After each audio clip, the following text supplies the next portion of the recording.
Está no ar mais um episódio do podcast Café com Espiritismo.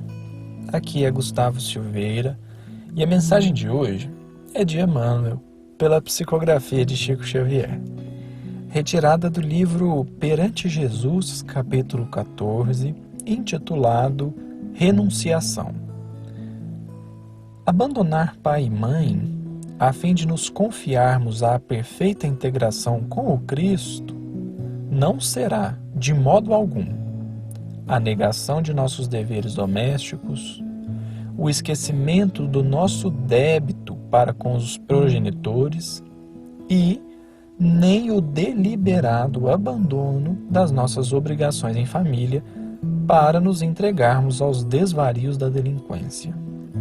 A verdadeira renúncia não é a desistência da luta edificante, e sim o trabalho silencioso no auxílio àqueles que nos propomos auxiliar ou salvar.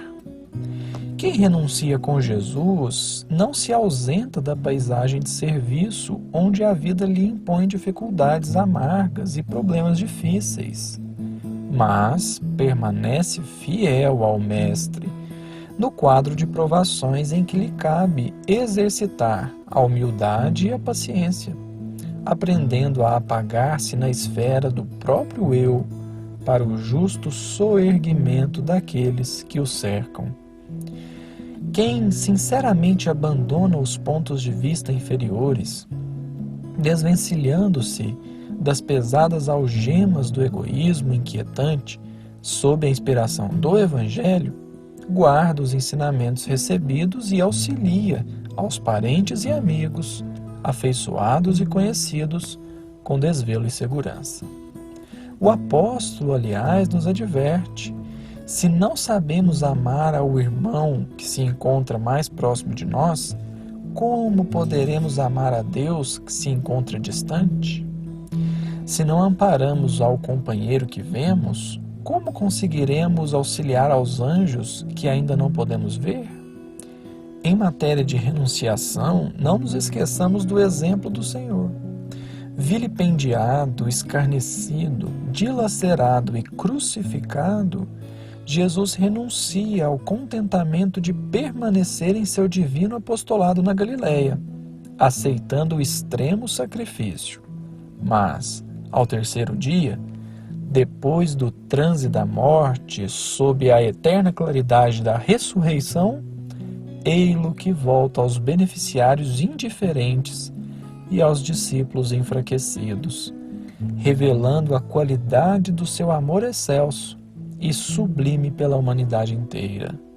Abandonar os que convivem conosco, portanto, por amor ao Evangelho, é calar os pruridos de nossa personalidade exclusivista e gritante, para ser-lhes mais úteis no anonimato da compreensão e da caridade.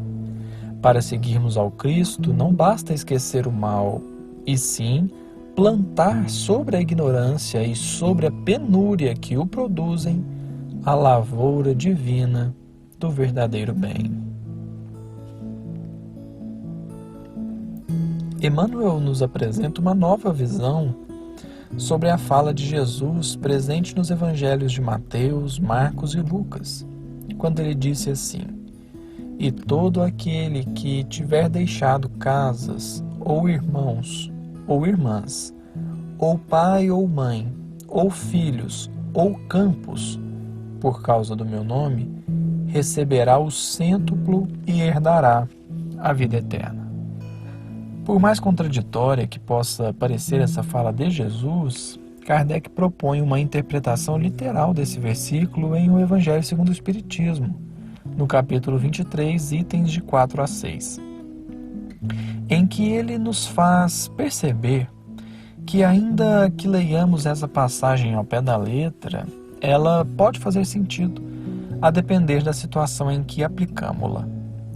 No entanto, nesses itens, Kardec também propõe uma interpretação mais espiritual e que dá a entender uma perspectiva que Emmanuel reforça na mensagem que selecionamos.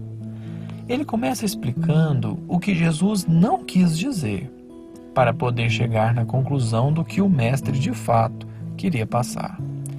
Diz Emmanuel que abandonar pai e mãe não será desertar dos deveres domésticos, ou relegá-los ao esquecimento injusto, nem abandonar as nossas obrigações perante a família. Portanto, abandonar os que convivem conosco por amor ao Evangelho é calar os pruridos de nossa personalidade exclusivista e gritante para ser-lhes mais úteis no anonimato da compreensão e da caridade. Sermos úteis aos familiares, renunciando ao desejo de transformá-los no que nós gostaríamos que eles fossem, e atribuir para nós o dever de sermos cada dia mais compreensivos e caridosos, eis uma forma verdadeira de entender essas palavras de Jesus. Segundo Kardec, sem discutir as palavras, deve-se aqui procurar o pensamento, que era evidentemente este: os interesses da vida futura prevalecem sobre todos os interesses e todas as considerações humanas. Aprender a compreender sem esperar compreensão e praticar a caridade para com aqueles que convivem conosco é, sem dúvida, colocar os interesses da vida futura acima dos interesses e considerações humanas. Muita paz a todos e até o próximo episódio do Café com Espiritismo.